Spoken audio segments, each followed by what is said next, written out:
Tonight, we wander into one of the darkest roads Middle-earth never traveled. Most tales ask, what would have happened if Sauron reclaimed the One Ring? Others wonder whether Aragorn, Galadriel, or Gandalf might have claimed it for themselves.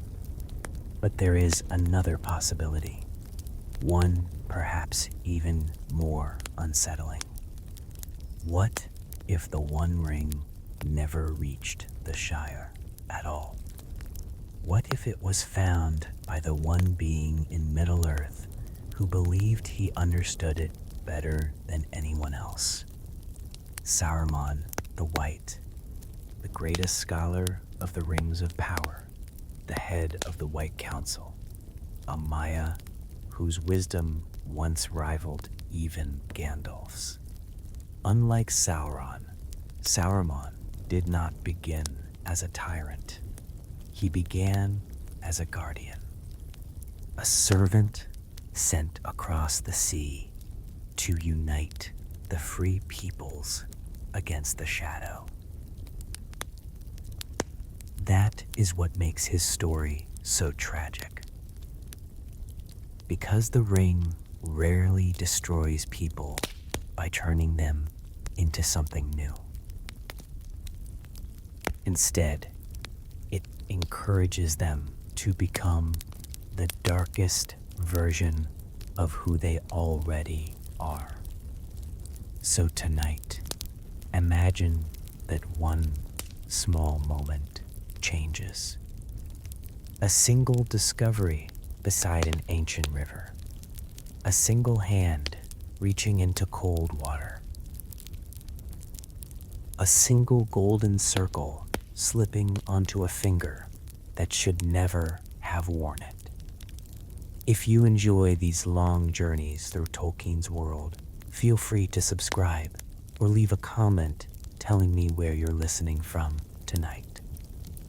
Now, lower the lights, get comfortable, and let us return to the banks of the Great River. The year is 2941 of the Third Age. Mist drifts across the Anduin before sunrise. The reeds bend gently in the morning breeze, their reflections trembling upon the slow-moving water. Few places in Middle-earth appear so peaceful, yet beneath the muddy riverbed rests the most dangerous object ever forged. For nearly 2,500 years, the One Ring has remained hidden here. Kings have risen, kingdoms have fallen. Forests have grown where once great battles were fought. The ring has waded through all of it, patient, silent, almost forgotten. In the true history of Middle-earth, it is a curious hobbit named Dagal who discovers it while fishing with his cousin Sméagol. But history often depends upon the smallest accidents. A different path, a different traveler, a different pair of eyes. Far upstream, another figure rides beside the river. His robes are white. His horse moves with calm confidence.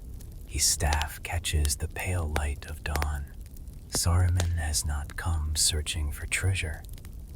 At least, that is what he tells himself.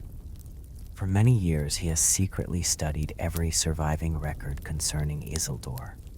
Every map, every forgotten account preserved in Minas Tirith, every rumor carried north from Gondor. His fascination with the ring has slowly become an obsession. He tells the White Council that such research is necessary. If Sauron ever sought the ring again, someone must understand its history. His reasoning is sound, entirely reasonable. That is how temptation often begins, not with evil intentions, but with convincing excuses. Saruman has already concluded that the ring was likely swept into the Anduin after Isildur's death. He believes it may never be found. Yet something inside him refuses to abandon the search. Perhaps, just perhaps, one more survey of the riverbanks will reveal some overlooked clue. His servants spread quietly through the marshes, not orcs, not yet, only trusted men loyal to Orthanc. They search among reeds, driftwood, and shallow pools left behind after recent floods. Hours pass, nothing. The wizard himself dismounts near a narrow bend where the current slows before turning south.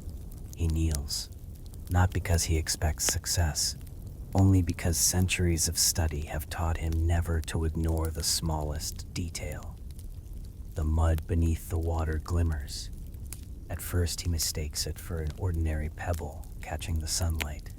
Then the light remains, even as clouds pass overhead. Saruman reaches into the cold water. His fingers close around something impossibly smooth. Warm, far warmer than the river itself. When he lifts his hand, there it is, a simple golden ring, without jewel, without ornament, perfectly plain, perfectly beautiful. For several long moments, he simply stares. His breathing becomes slower. The world around him seems strangely distant. The birds no longer sing. The wind no longer stirs the reeds. Everything else fades away. Every ancient record, every forgotten legend, every line copied from Isildur's own scroll, all of it points toward the object now resting in his palm. Could it truly be? Saruman closes his fingers around the ring.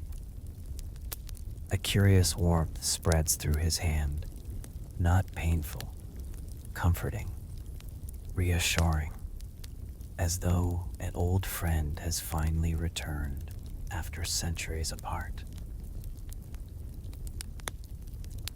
His heart begins to race. No, he tells himself, there are lesser rings, practice rings, simple ornaments made long ago.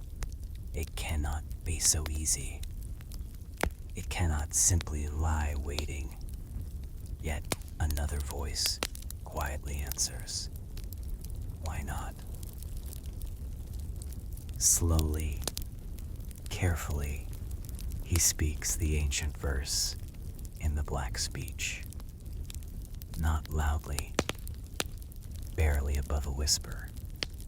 Words he learned only through years of dangerous study. Nothing happens. Then the letters appear. Thin lines of burning fire spread across the ring's surface, glowing, shifting, alive. Saruman's eyes widen. There can no longer be any doubt. He has found the one ring, the master ring, the work of Sauron himself. Every sensible thought tells him exactly what he should do. Take it immediately to the White Council. Summon Gandalf. Summon Elrond. Destroy every secret surrounding its discovery. Yet, another thought arrives before the first has fully faded. If Sauron learns the ring has been found, Middle-earth will face another great war. Only someone possessing immense wisdom could keep it safe. Only someone who truly understands its nature. Only someone who has devoted centuries to studying its making, who better than Saruman. The idea settles gently into his mind, not forced, not commanded, merely suggested. It feels entirely reasonable, entirely his own. He wraps the ring inside a small white cloth and places it deep within his robes. No one else sees. No witness remains. The servants searching farther downstream receive simple instructions. The river has revealed nothing. Their work is finished. They return to Isengard. So does Saruman. As Orthanc rises above the plains of Nangrunir, the wizard feels something he has not experienced in many centuries. Satisfaction. At last, he possesses what every scholar secretly longs for. Not merely knowledge, proof. Within the highest chamber of the Black Tower, Saruman locks every door.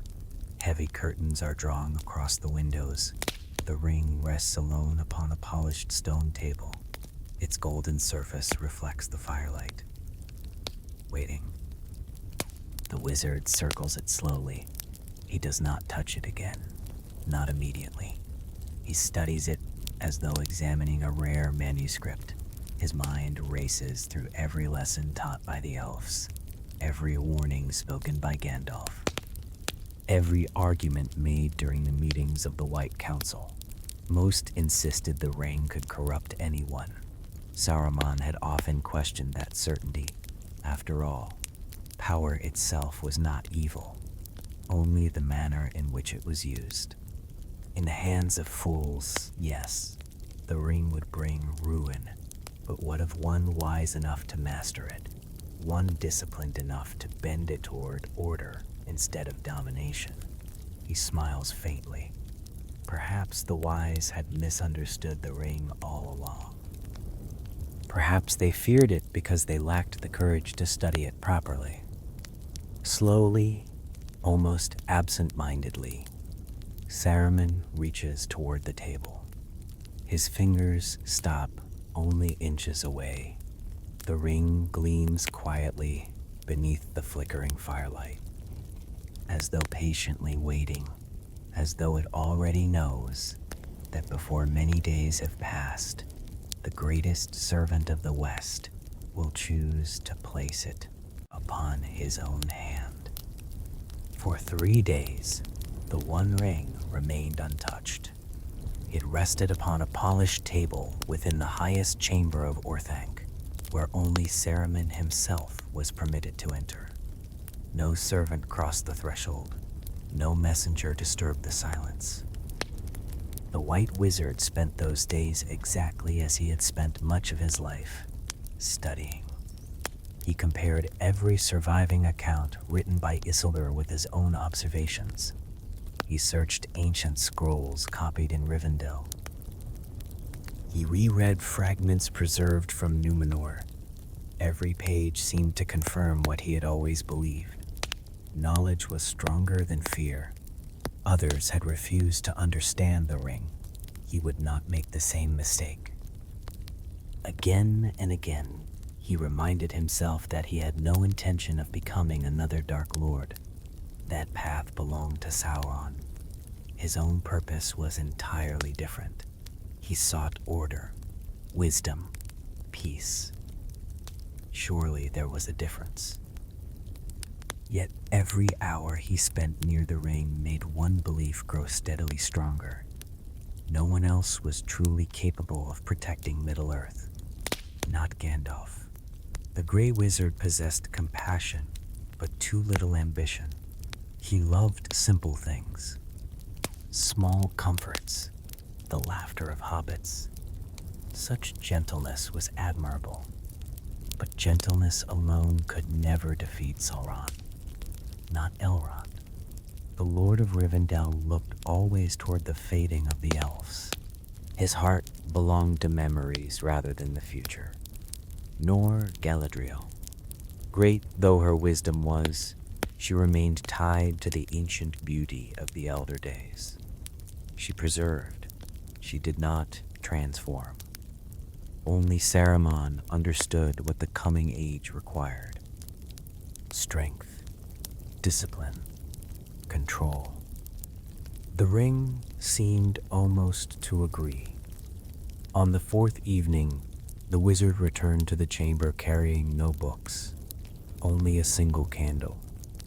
The sun had already disappeared behind the misty mountains. Darkness gathered around Orthanc. Rain tapped softly against the narrow windows. The ring waited where he had left it. Its surface reflected the tiny flame.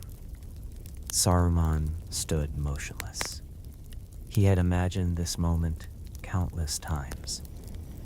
What would it feel like? Would he hear Sauron's voice? Would terrible visions overwhelm him? Would the ring immediately seek to enslave his mind? There was only one way to know. Slowly, he picked it up. Nothing happened. It felt no heavier than any ordinary ring. Warm, perfectly balanced.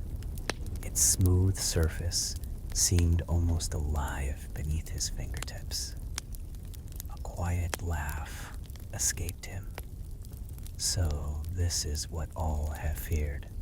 His own voice sounded strangely confident, almost amused. For another long moment, he simply held it. Then, with complete certainty, he slid it onto his finger. The room vanished, not physically, but as though every wall had suddenly become transparent. Saruman gasped. The world unfolded before him. He saw rivers flowing hundreds of miles away, clouds drifting above distant mountains, forest lands breathing beneath the evening wind. The thoughts of nearby servants flickered like tiny candles. Each mind carried its own hopes, its own fears, its own hidden desires. Never before had Middle-earth seemed so understandable. Patterns appeared everywhere. Connections invisible to ordinary eyes suddenly became obvious. Wars, kingdoms, trade, politics. Every movement resembled pieces upon a vast game board. For the first time since arriving from the Undying Lands, Saruman believed he truly saw the world as it was. Then, another realization followed. If he could perceive so much, surely he could also guide it. Not through endless wars, not through destruction, through wisdom, firm wisdom. The ring slipped from his finger. The vision faded. He found himself standing once more inside Orthanc. His breathing had become unsteady, not from fear, from exhilaration. He had expected corruption. Instead, he had experienced clarity. The conclusion seemed unavoidable. The wise had been wrong. The ring did not dominate every mind equally. Strength mattered. Discipline mattered. He had mastered the first trial. That night, Saruman slept peacefully. For the first time in many years. But something subtle had already changed. When dawn arrived, he did not descend immediately to greet those waiting below. Instead, he put the ring on again. Only for a few moments, merely to verify yesterday's observations. The next morning, he repeated the experiment. Soon, it became part of his daily routine. Always briefly, always under control. Or so he believed. Weeks passed. Visitors continued arriving at Isengard. Scholars from Rohan, scholars from Gondor, even wandering Dúnedain seeking counsel. Each noticed something difficult to explain. Saruman's voice had changed. It had always possessed remarkable beauty. Now, it became irresistible. When he spoke, disagreements quietly disappeared. Arguments seemed childish. The listener found himself accepting conclusions before fully examining them. No spell was spoken. No obvious enchantment filled the air. People simply found it easier to agree. Saruman noticed this as well. The ring was not merely increasing his strength, it was perfecting abilities he had always possessed. His wisdom became sharper, his memory clearer, his words more persuasive. How could such gifts possibly be evil? The answer, had Gandalf been present, would have been simple. The ring never invents new desires. It magnifies those already hidden within the heart. Saruman had always wished to guide others. Now, he wished to guide everyone. The White Council gathered later that season. Elrond spoke first. Darkness was increasing in Mirkwood. Strange movements had been reported near Dol Guldur. Gandalf suggested that Sauron's servants were becoming bolder. Throughout the meeting, Saruman remained unusually quiet. He listened, observed, calculated. For the first time, he noticed how limited the others truly were. They debated, questioned, doubted. How inefficient, how slow. Had they possessed his understanding, every decision would already have been made. When the meeting ended, Gandalf lingered. "There is something different about you, my friend." Saruman smiled gently. "Only the burden of responsibility." The gray wizard studied him for a long moment. Perhaps he sensed something, perhaps not. At last he nodded and departed. Saruman watched him leave Orthanc from the highest window. A curious sadness entered his thoughts. Gandalf remained wise, kind, faithful, but he lacked vision. One day, he would understand. One day he would thank Saruman for making the difficult choices others feared to make. That evening, Saruman climbed alone to the chamber of the Palantir. For many years he had used the Seeing Stone cautiously. Its depths were dangerous. He knew Sauron searched them as well. Normally he approached with careful discipline. Tonight, confidence replaced caution. With the ring hidden beneath his robes, he placed both hands upon the black stone. Its surface awakened immediately. Images rushed forward. Mountains, forests, clouds racing above Mordor. Then, another eye looked back. Not a literal eye, but a presence. Ancient, terrible, awake, Sauron. For one heartbeat, neither spoke, neither yielded. The Dark Lord searched for weakness. Instead, he felt something impossible. The ring, not in his own hand, not lost, not hidden, claimed. The vision shattered like broken glass. Saruman stepped backward. The chamber fell silent. Far away in the depths of Barad-dûr, Sauron understood one terrible truth. The One Ring had been found. But not by the Free Peoples, not by chance. It rested in the hands of another Maya, another being of immense power, another who understood domination. For the first time in centuries, the Dark Lord felt something he had not expected. A rival. Meanwhile, within Orthanc, Saruman looked once more upon the ring. He no longer thought of himself as merely its guardian, nor its student. Without speaking the words aloud, he had already accepted something far greater. He would become its master. And as the golden band gleamed in the candlelight, the pure white robes of Crunir no longer seemed quite enough. White was only one color. The days that followed were unlike anything Orthanc had ever witnessed. Its halls remained quiet.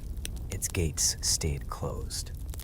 Messengers arrived as they always had, yet few were granted an audience. Those who did meet the White Wizard noticed subtle changes, not changes easily described, only impressions. His eyes seemed brighter, his voice carried greater certainty. His movements possessed an effortless confidence that bordered upon majesty. Men who had once spoken freely before him now found themselves carefully choosing every word. Without intending to, they lowered their heads. Not because Saruman demanded it, because it somehow felt natural. The ring was changing the world around him, one conversation at a time. Within the tower itself, Saruman continued his studies. He no longer examined the ring as an artifact. He treated it as a companion. Each morning began the same way. The ring rested upon his finger. His mind expanded. The countless thoughts that once competed for his attention now arranged themselves into perfect order. Problems that had required weeks of careful consideration now yielded their answers in moments. Military campaigns unfolded before his imagination. Trade routes, harvests, fortifications, the movements of kings. Everything appeared astonishingly simple. How had Middle-earth remained so chaotic for so long? The answer, Sauron concluded, was equally simple. It lacked proper leadership. Every kingdom pursued its own interests. Every ruler argued with his neighbors. The elves withdrew into fading forests. The dwarves guarded their mountains. Men wasted strength competing against one another, while Sauron patiently rebuilt his empire. It was foolish, painfully foolish. Someone had to unite them. Someone had to command. Someone wise enough to make difficult decisions for everyone else. The thought no longer frightened him. It comforted him. At first he imagined persuading the kings. Later, he imagined replacing them. One evening, Saruman stood before an enormous mirror of polished silver that had once been brought from Númenor. Its surface reflected every detail of his white robes. For centuries, those robes had symbolized purity, humility, a duty entrusted to him by the Valar. He studied the reflection in silence. White, such a strange color, beautiful, yet limited. It contained no depth, no movement, no possibility. Slowly, he smiled. How foolish I was. His voice echoed softly through the chamber. White is not perfection. It is merely the beginning. The next morning, the servants of Orthanc watched with quiet astonishment as their master descended the great staircase, wearing robes unlike any they had ever seen. White still shimmered beneath the fabric, but woven through it danced threads of crimson, deep blue, gold, emerald, silver. Every movement caused new colors to appear. None remained fixed. They shifted like sunlight passing through crystal. Saruman had become Saruman of Many Colors. Years earlier, he had once proclaimed this title before Gandalf in arrogance. In that history, it had been little more than vanity. Now, it reflected something far more profound. The ring had reshaped not only his ambitions, it had reshaped his very identity. White represented simplicity. Many colors represented mastery, or so he believed. His servants immediately embraced the change.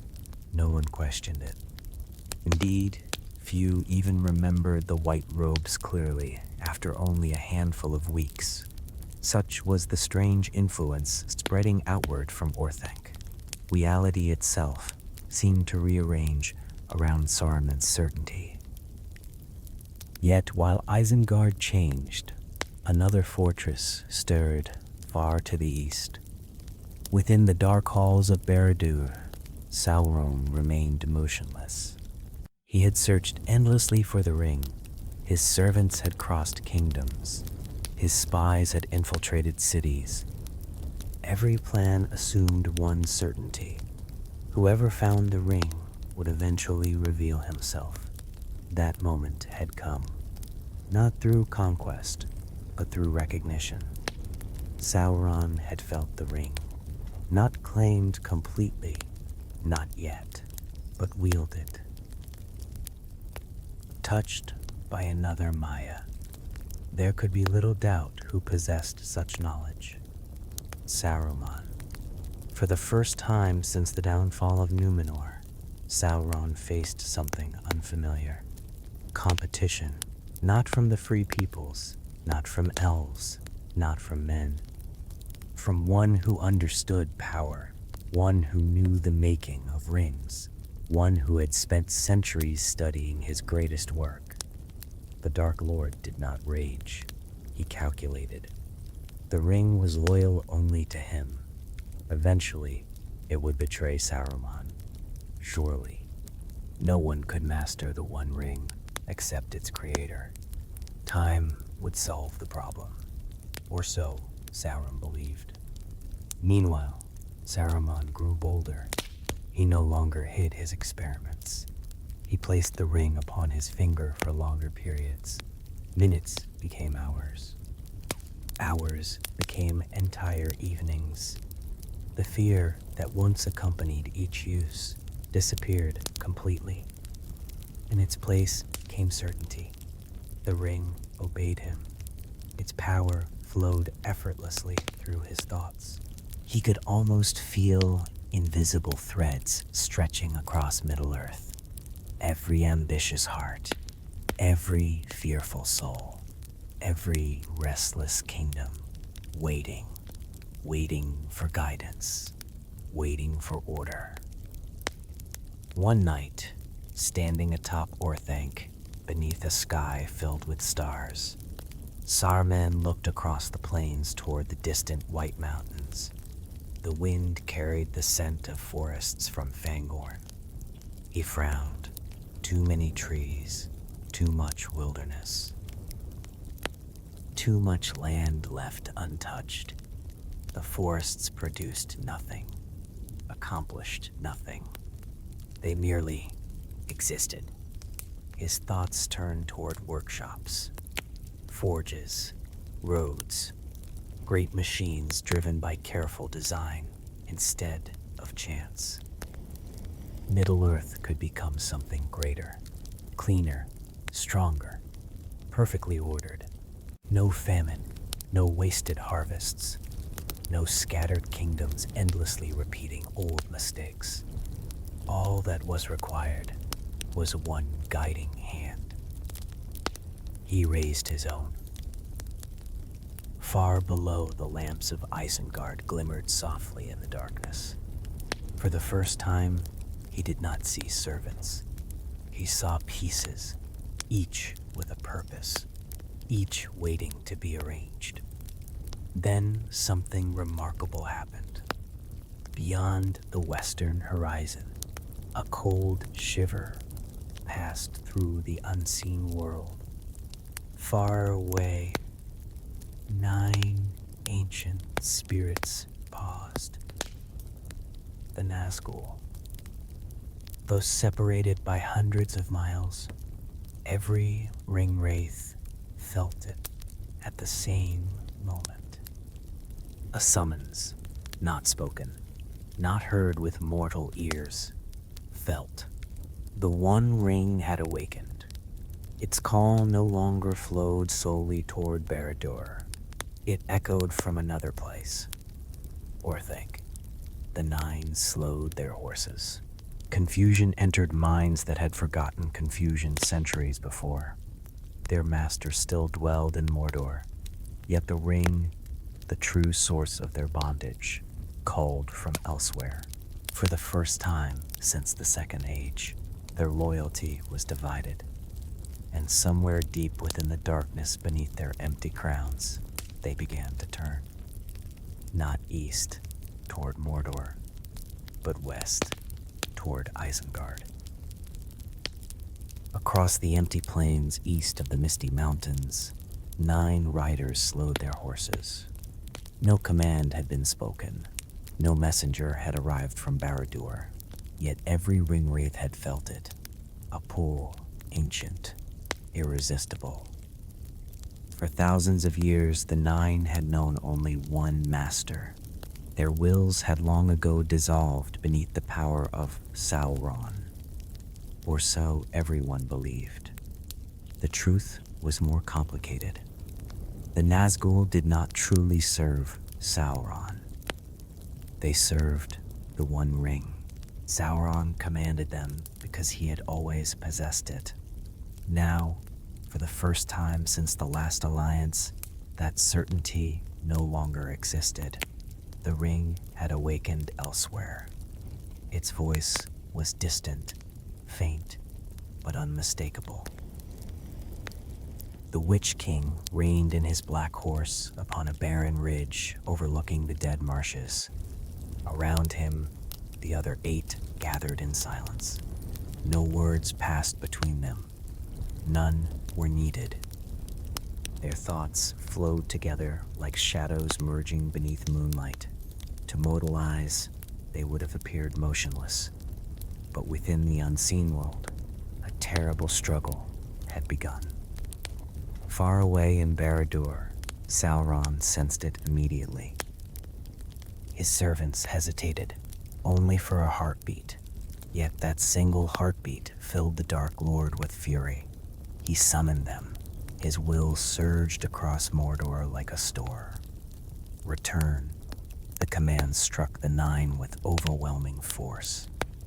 For centuries, such an order would have ended every doubt. This time, another voice answered. Not louder, not stronger, simply closer. The ring, it called not with words, but with belonging. Come. Nazgûl stood between 2 masters. One who had forged their chains, the other who now held the key. The Witch King resisted longest. Long before becoming the Lord of the Nazgûl, he had ruled as a mighty king among men. His own name had been forgotten. His kingdom had vanished. Only pride remained. If any fragment of independent will still survived within the 9, it survived in him. He turned his horse toward Mordor. For several long moments, the others followed. Then one rider stopped, another followed. Soon, all 9 stood motionless once again. Their horses stamped uneasily against the cold earth. Invisible chains pulled them in opposite directions. Neither command could be ignored. Neither could be obeyed completely. The Witch King lifted his unseen face toward the west, toward Isengard. The pull strengthened, not because Saruman consciously summoned them. He did not yet understand what he had begun. The ring itself was reaching for its oldest servants, for they were part of its own making. 9 kings had accepted rings of power. 9 souls had become bound forever to the One. Where the One dwelled, their fate naturally followed. Within Orthanc, Saruman noticed nothing at first. He spent his days drawing maps, issuing instructions, expanding the workshops beneath the Howler. More furnaces, more foundries, more wheels driven by water. His servants worked tirelessly. None complained. Each believed they were building a brighter future, a stronger future. The ring rewarded efficiency. So did Saruman. Yet every evening, after placing the ring upon his finger, he sensed distant movements, shadows, watching, waiting. He assumed they belonged to Sauron's spies. He welcomed the challenge. Let the Dark Lord observe. Let him witness the rise of one worthy to replace him. Days became weeks. Then one cold autumn evening, the guards upon Orthank's outer walls noticed movement across the plain. At first, they mistook the approaching figures for travelers, then for mounted soldiers. As twilight deepened, fear settled over every man standing watch. The horses made almost no sound. Dark cloaks drifted without wind. The air itself seemed colder wherever the riders passed. One guard attempted to blow a warning horn. His hands trembled so violently that the instrument slipped from his grasp. Another fled without speaking. The gates of Isengard remained shut. No one had given permission for strangers to enter. The riders never slowed. They approached the great circle surrounding Orthanc. Then, every gate swung open. Not by human hands. The ancient mechanisms moved on their own. Iron groaned against stone. The guards stared in horror. No command had been given. Yet, the ring had spoken. The 9 entered Isengard. None of Saruman's servants dared oppose them. Some fell to their knees. Others hid behind pillars. Still others simply watched, unable to move. The ring wraiths rode through the silent circle until they reached the foot of Orthanc itself. There, they dismounted together. 9 black figures, perfectly still, perfectly silent. Above them, Saruman stood upon the highest balcony. He had sensed their arrival long before seeing them. The ring had already whispered their names into his thoughts. His expression held neither surprise nor fear, only satisfaction. "So," he murmured softly, "it is true." The 9 slowly lifted their hidden faces toward the tower. The Witch King climbed the long staircase first. Each step echoed through Orthanc. Behind him came the others, one after another. No servant blocked their path. No door remained closed before them. At last, they entered the chamber where Saruman waited. The wizard wore robes alive with shifting colors. The one ring gleamed openly upon his hand. For a long moment, no one moved. The greatest servants of Sauron stood before another master. The Witch King looked upon the ring, not upon Saruman, only the ring, his empty crown lowered, slowly, deliberately. One knee touched the black stone floor, then another. Behind him, the remaining 8 did the same. Not to Saruman the Maya, not to Saruman the wizard, but to the one ring. A quiet smile spread across Saruman's face. He had expected resistance. Instead, he had received obedience. The ring had delivered the greatest captains of darkness directly to his door. He descended from the days until he stood only a few steps before the kneeling ring wraiths. "You have served well." His voice filled the chamber like warm music. "Your long watch has ended." The 9 did not answer. They could not. Their wills had already begun to shift. Far away, beyond the Eärendil, Sauron felt the bond fracture. Not break, never completely, but weaken. For the first time since he forged a one ring in the fires of Orodruin, the Nazgûl no longer belonged to him alone. And in the deepest chamber of Barad-dûr, the Dark Lord rose from his throne. The game had changed. This would no longer be a hunt for a lost ring. It would become a war between 2 Dark Lords. When news reached Mordor, no messenger carried it. No frightened orc escaped Isengard to tell the tale. No spy crossed the plains with hurried whispers. Sauron needed none of these. The breaking of the ancient bond was enough. For thousands of years, the Nazgûl had been extensions of his own will.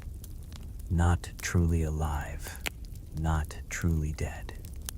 They had been his eyes, his hands, his fear made flesh.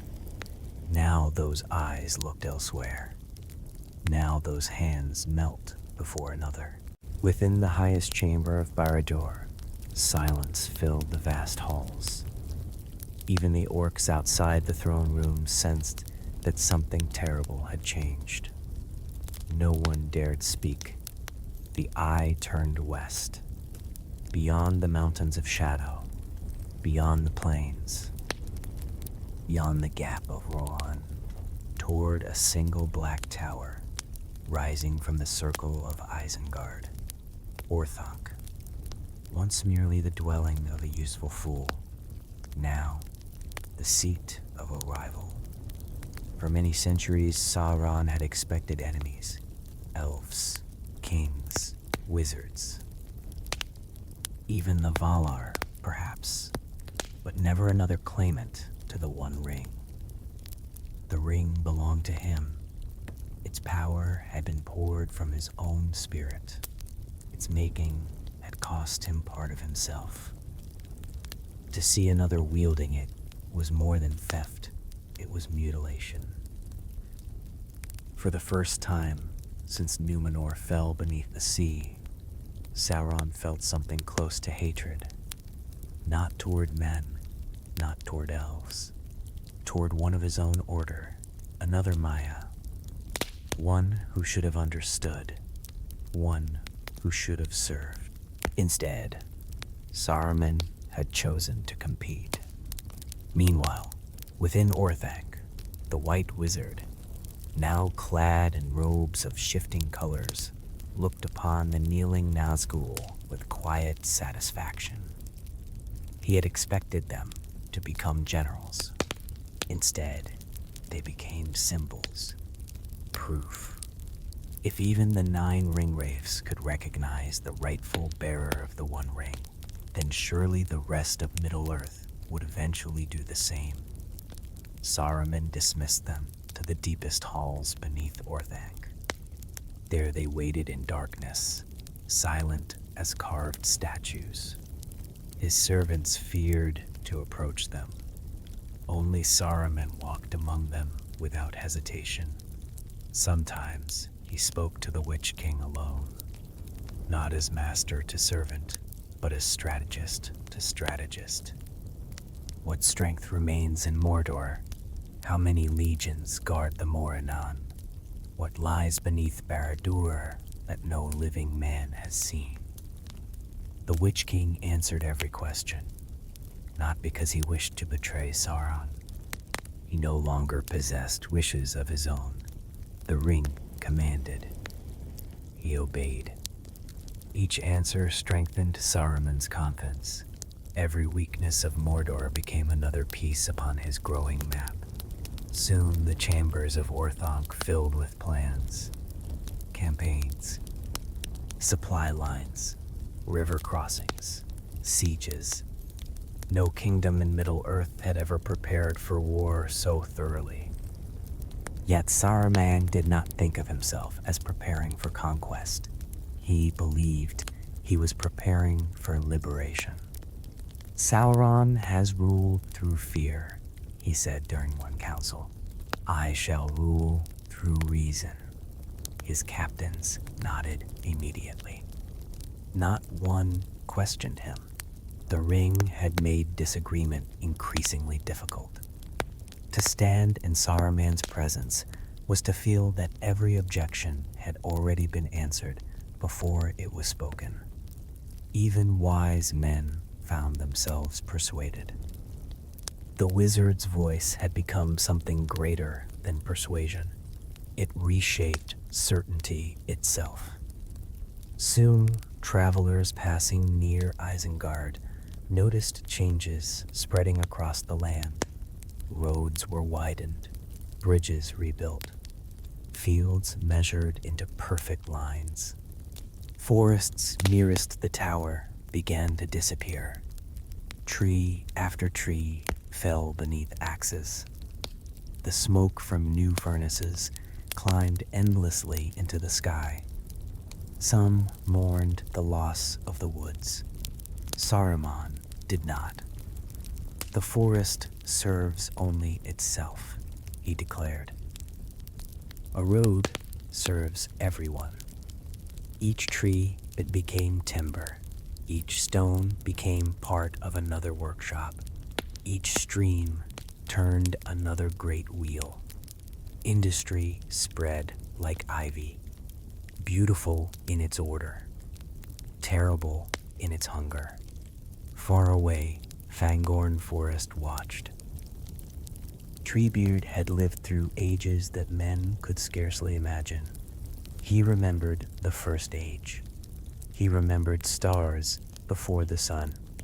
He had seen kingdoms rise and crumble into dust. Never had he liked Saruman. But now, the old Ent felt something altogether different.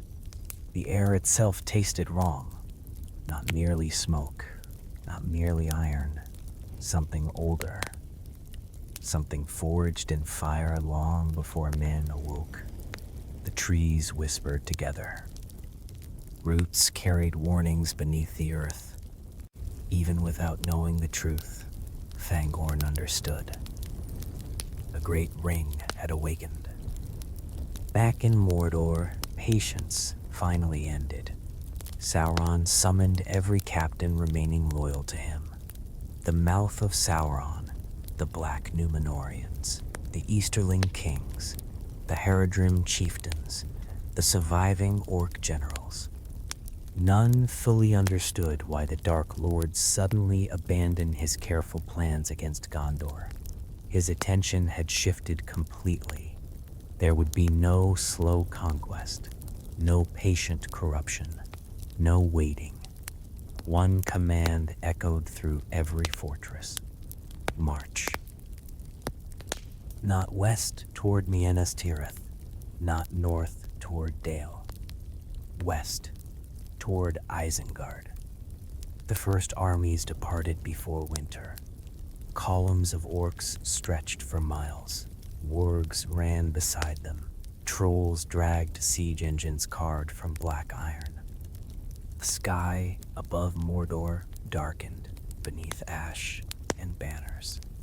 For the first time in history, the full might of Barad-dûr marched not against the free peoples, but against another servant of darkness. When scouts brought word of the advancing host, Saruman did not appear troubled. He climbed instead to the highest balcony of Orthanc. Below him, thousands of Uruk-hai assembled in disciplined ranks. Unlike Sauron's orcs, they marched in perfect silence. Their armor matched, their weapons shone. Every shield carried the white hand, though increasingly the symbol seemed less white than silver, reflecting every color beneath the sun. Beside them waited companies of Dunlendings, engineers, crossbowmen, workers leading strange new machines whose purpose few yet understood. Behind them all stood the Nine. The Nazgûl no longer rode as hunters. They rode as generals. Their black cloaks drifted over the assembled army like storm clouds before thunder. Saruman looked upon his forces with quiet pride. Then he placed the ring upon his finger. The world brightened. Thousands of minds opened before him. Every soldier, every captain, every fear, every hope. With effortless precision, he reached into those thoughts. Not cruelly, not violently, simply, gently. Fear disappeared. Doubt vanished. Exhaustion melted away. 10,000 warriors straightened at once. Their breathing synchronized. Their hearts beat almost together. No shouted order was needed. No horn sounded. The ring united them more perfectly than any discipline ever could. Watching from below, Grima Wormtongue felt both awe and terror. He had admired Saruman for years.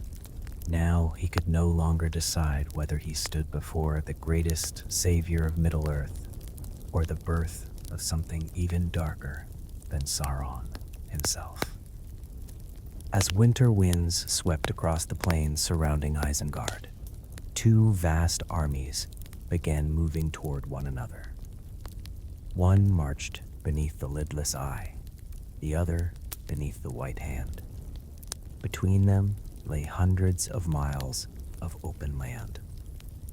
Before spring arrived, Middle-earth would witness a war no prophecy had ever foreseen.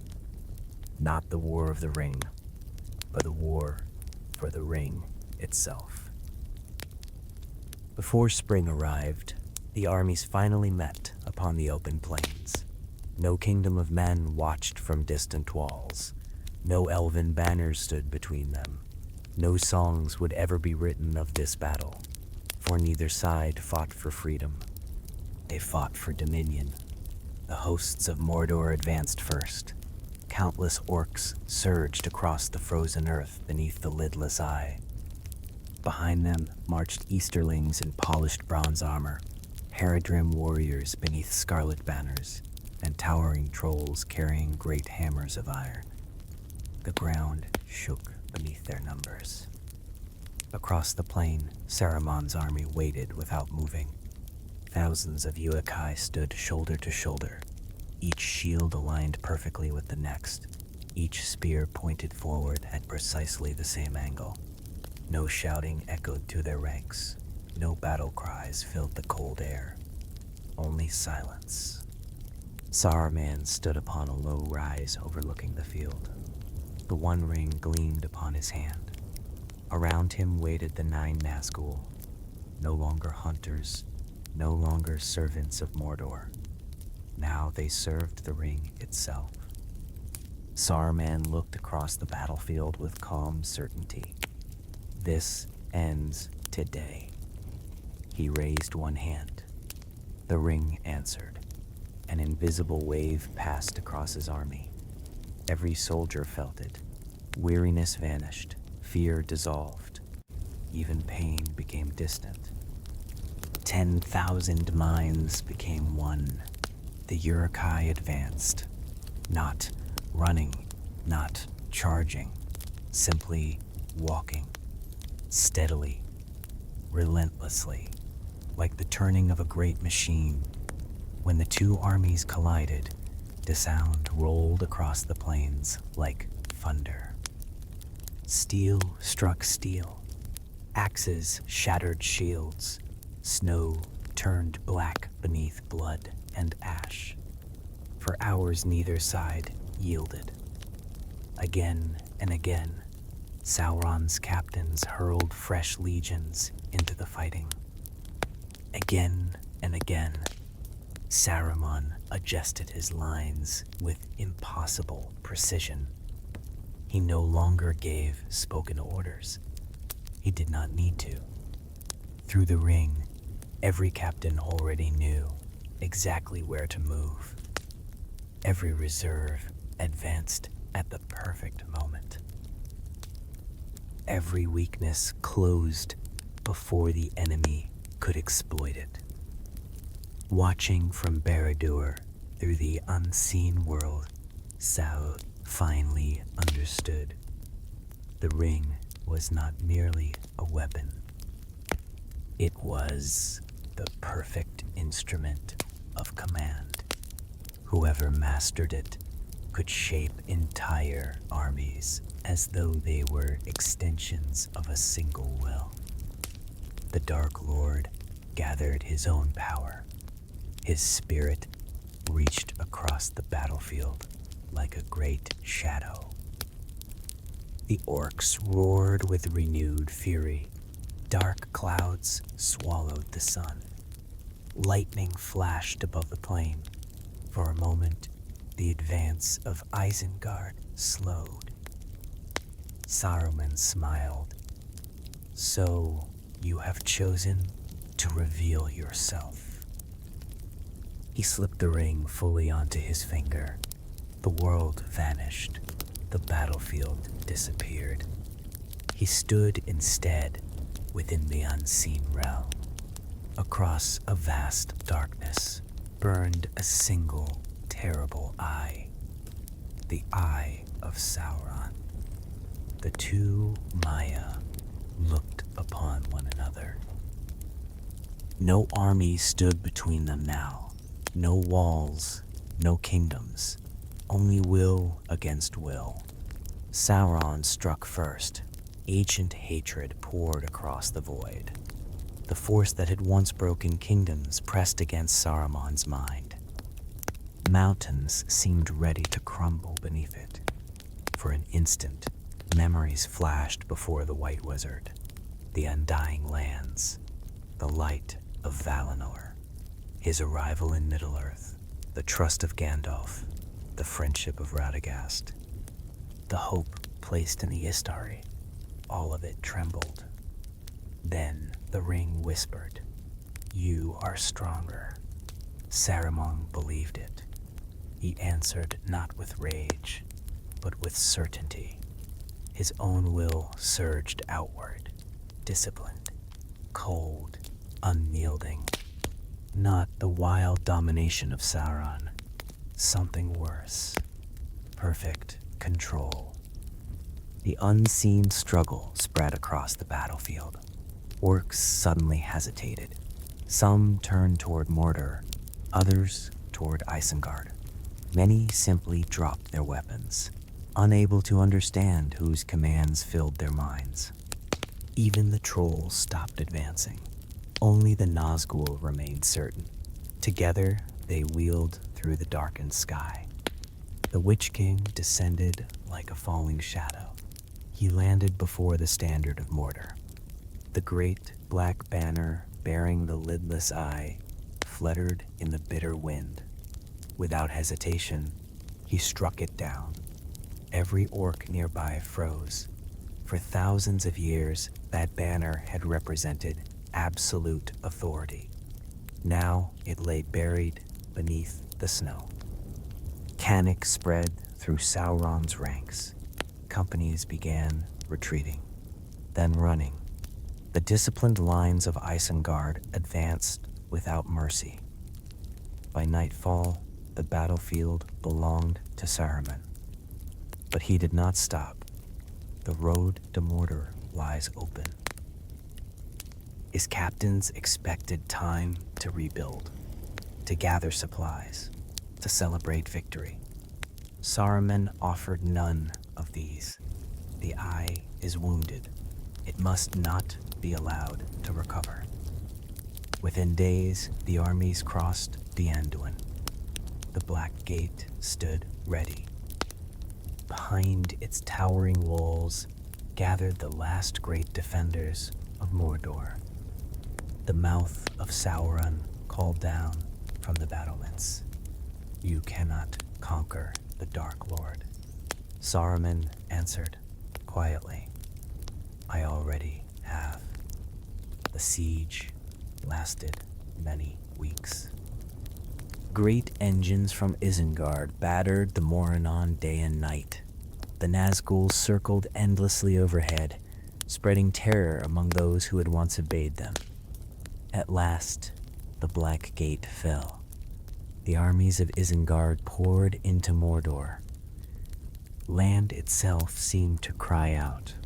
Ash filled the air. Fire flowed from Mount Doom.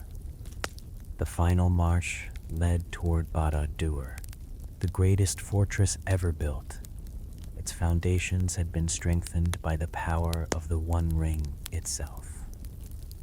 Once, it had been thought impossible to overthrow while the ring endured.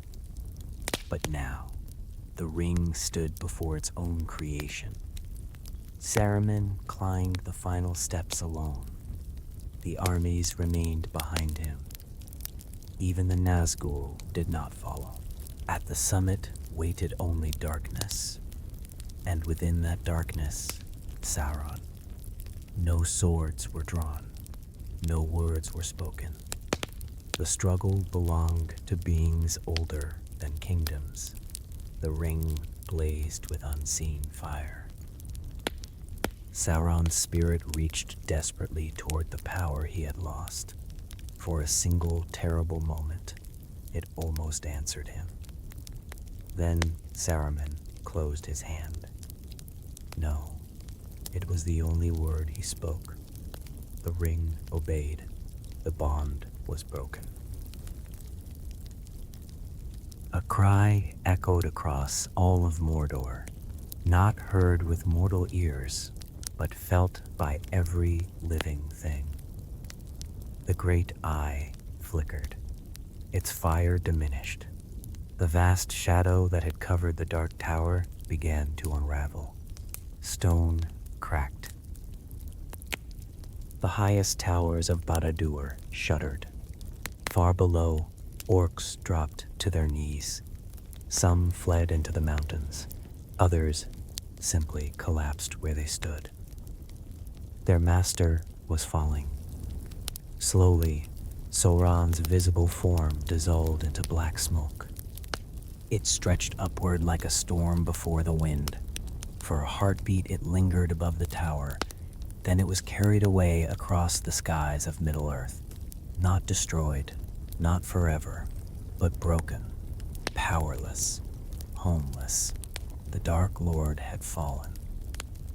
Saruman stood alone upon the highest tower of Barad-dûr. Below him stretched all of Mordor. The armies knelt. The Nazgûl bowed their heads. The white hand was raised above the dark tower. The war for the ring was over.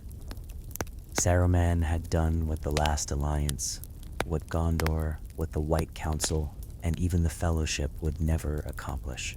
He had defeated Sauron, and as he looked across the land, now lying beneath his command, he believed with complete sincerity that Middle-earth had finally been saved.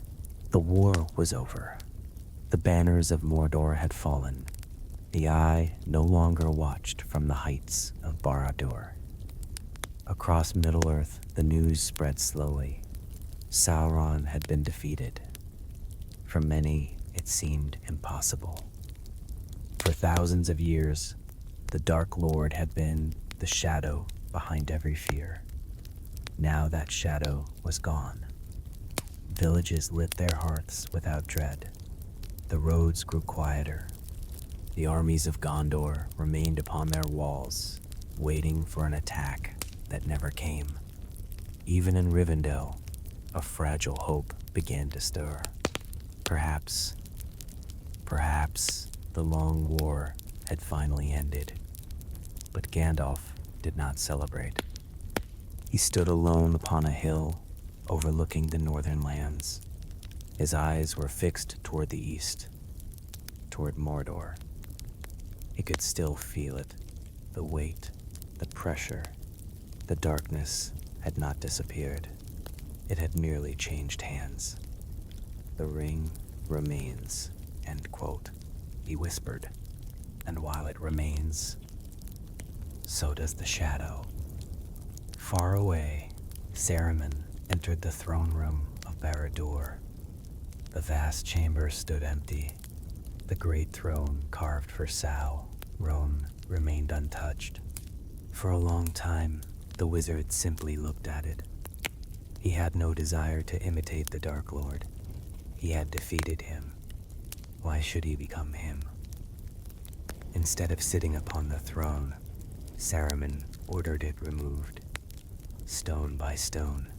In its place, he commanded the construction of a great circular chamber filled with maps, books, instruments, and polished tables. This shall not be a hall of tyranny, he declared. It shall be a hall of reason. His captains praised the decision. They believed a wiser age had begun. At first, it truly seemed so. The endless raids from Mordor ceased. The Easterling kingdoms submitted peacefully after seeing Sauron's fall. The Haradrim accepted treaties instead of war. The Corsairs abandoned piracy. Trade returned to roads that had long stood empty. For a brief moment, Middle-earth experienced a peace unlike any in centuries. Saruman looked upon this new order with quiet satisfaction. "You see," he often said, "they feared strength, but strength guided by wisdom brings peace." No one dared disagree. Months became years. The changes began so gradually that few noticed them. Every kingdom was encouraged to send representatives to Barad-dûr. Then, expected became expected. Expected became required. Independent armies were slowly dissolved. Why should Gondor maintain soldiers when one united force could protect everyone? Why should Rohan choose its own path when a wiser hand already governed? Each decision sounded reasonable. Each law solved a genuine problem. Piece by piece, freedom quietly disappeared. The forests suffered next. Saruman still believed that untouched wilderness represented wasted potential. The fairnesses of Isengard expanded eastward into Mordor, then north, then south. Roads crossed lands where no roads had ever existed. Ancient woods fell beneath carefully organized labor, not from hatred, from efficiency. Treebeard watched another valley disappear beneath smoke. His ancient eyes filled with sorrow. "He has defeated Sauron," the old Ent murmured, "but he has not defeated the desire to command." One spring morning, the elves of Lothlorien awoke to an unfamiliar sound. Axes. Far away, steady, endless. Galadriel already understood. The age of the elves had ended, not through war, through order. She looked into her mirror one final time. Where once she had seen the eye of Sauron searching for dominion, she now saw countless towers rising across Middle-earth.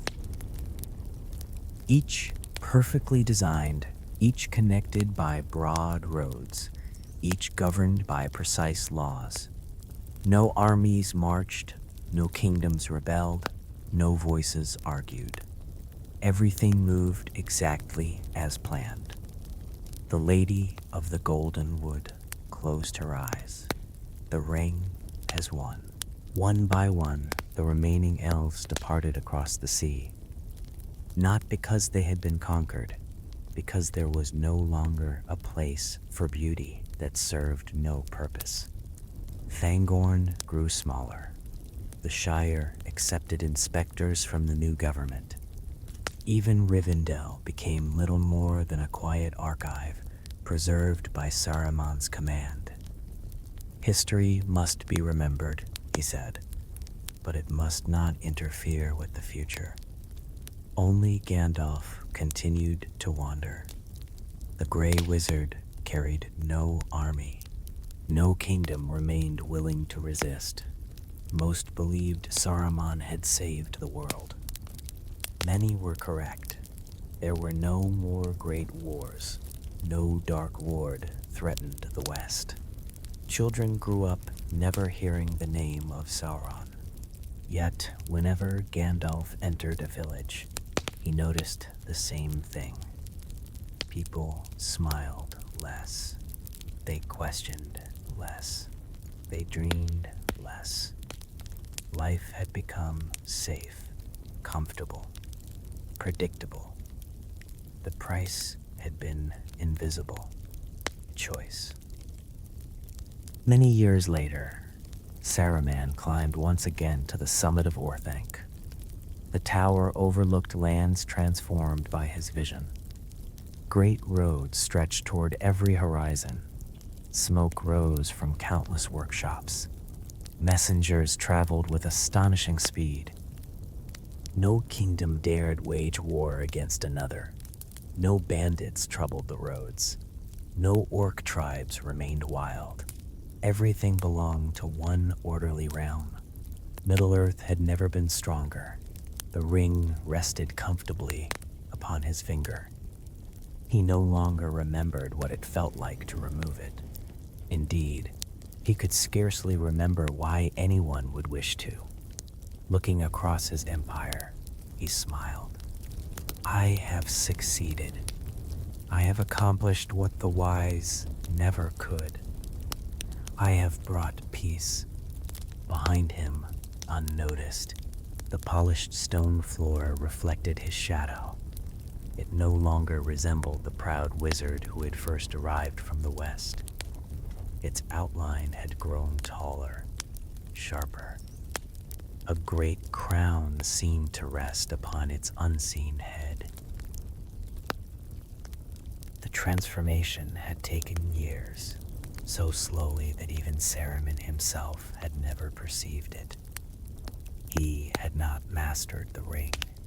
The ring had patiently mastered him, not through fear, not through rage, but through every noble intention he had ever carried within his heart.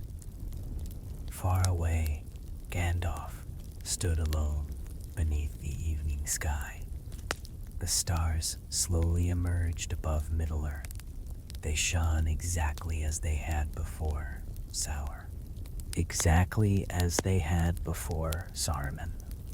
The old wizard smiled sadly. Evil seldom believes itself to be evil. It speaks of wisdom, of peace, of necessity. He looked east one final time. The towers of the new empire glimmered against the darkness. The world had escaped one Dark Lord, only to embrace another.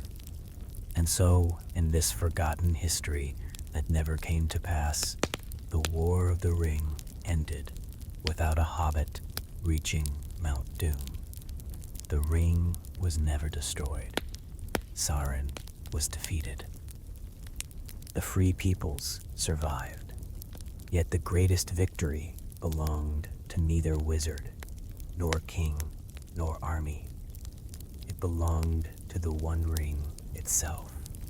For in the end, it accomplished exactly what it had been forged to do.